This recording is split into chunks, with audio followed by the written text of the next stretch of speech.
Hi, welcome to Tea Time with Kotlin Thursdays. My name is Amanda Hinchman Dominguez. This is JP Fairfield, and today we're talking about the toxic engineering environment.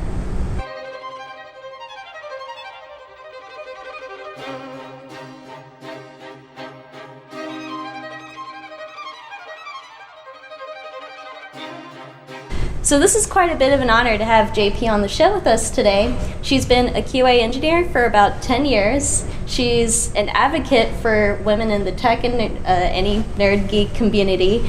And she's also the co-host for the podcast Nerdgasm Noir Network.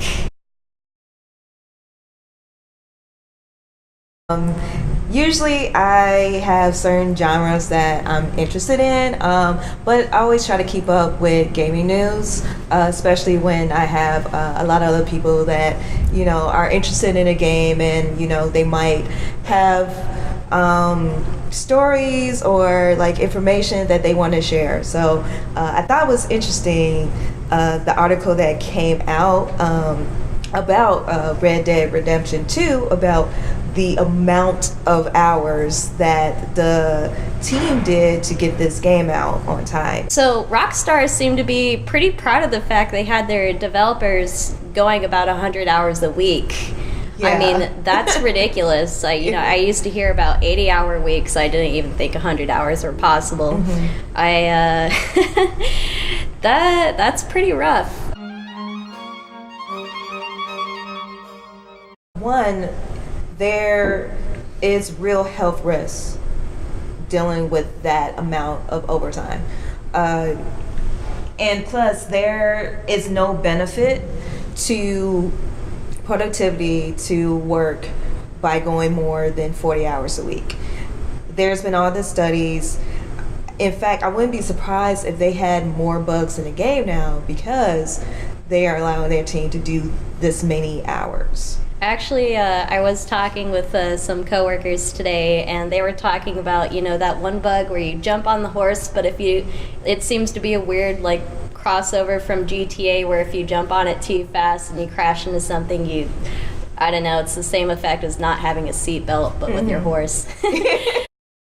Having some workers be paid by the hour can be kind of difficult because then you're thinking about software in terms of how much is it going to cost, but you're not thinking about it in terms of, for this amount of money that I put in, what quality do I get back out in technology? And obviously, but then there's also the reverse side where some people get paid a stipends and they still feel the need to stay after hours. And there could be different reasons for that.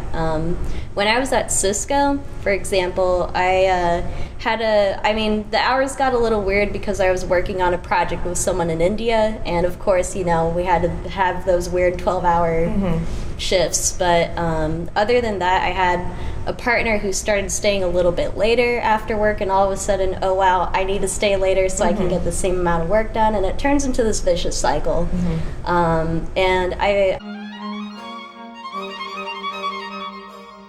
You have a lack of resources, you have very poor planning. All of a sudden, for every release that you have, you're staying late every single time, and it just kind of feels like you're working a lot harder as opposed to working a lot smarter.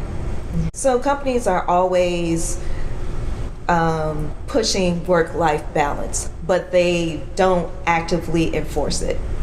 And you have to actively enforce it. If you have one person that's continuously working late, you have to make sure that you target that person and say, hey, I understand that you feel the need to work more, you're passionate about it, but we need to make sure that we are an advocate for your health and your well-being, so stop staying late as much.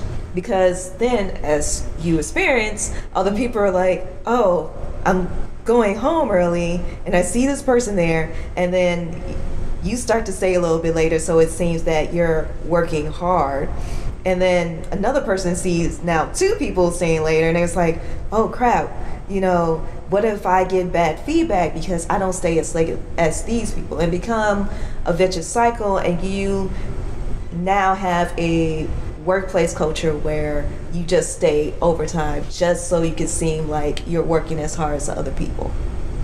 Wow. I think that's a really great approach to take. Now, what if it's the flip side and you're in a workplace where they happen to encourage that sort of culture? I mean, it can be kind of discriminatory for people that have families at home, or they have a life in general that they wish to separate from their work. So in an environment where the workplace almost like kind of encourages that kind of like vicious life cycle, how do you work at combating against it? Because obviously, like Red Dead Redemption developers, some of them got repercussion for not wanting to stay overtime. That's a hard question. Isn't it, though? Yeah. It is a hard question. I mean, how do you deal with it? Yeah, because you will hope that human resources will be a good first starting point into making sure that you have an advocate. But sometimes they might also be part of that workplace culture where, oh, well, everyone does overtime. It's not that big a deal. Are you not passionate as everybody else?